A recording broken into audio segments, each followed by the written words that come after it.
आज हम बनाने जा रहे स्टीम्ड वेजिटेबल। इसके लिए हमें चाहिए ब्रोकली थोड़ी सी, पीली शिमला मिर्च, फूल गोभी थोड़ी सी, कद्दू थोड़ा सा, गाजर थोड़ी सी, लाल शिमला मिर्च और शकरकंदी। इन सबको धो के काट ले।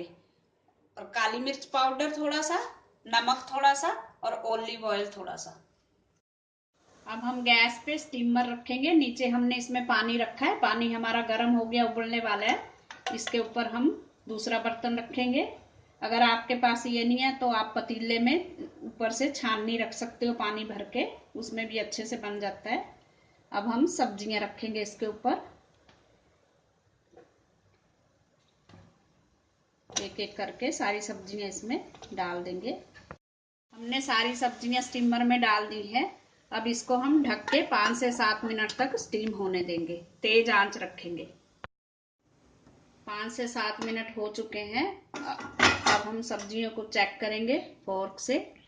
हमारी सब्जियां अच्छे से पक चुकी हैं, ये अच्छी तरह स्टीम्ड हो गई हैं। अब गैस बंद कर देंगे। हमने सारी सब्जियां प्लेट में निकाल ली हैं। अब इसके ऊपर थोड़ा सा हम नमक छिड़केंगे, हल्का सा नमक डालें और काली मिर्च पाउडर डालें थोड़ा सा, और थोड़ा सा 2-4 बूंद ऑलिव ऑयल डालें। आप चाहे तो इसके ऊपर नींबू भी निचोड़ सकते हो।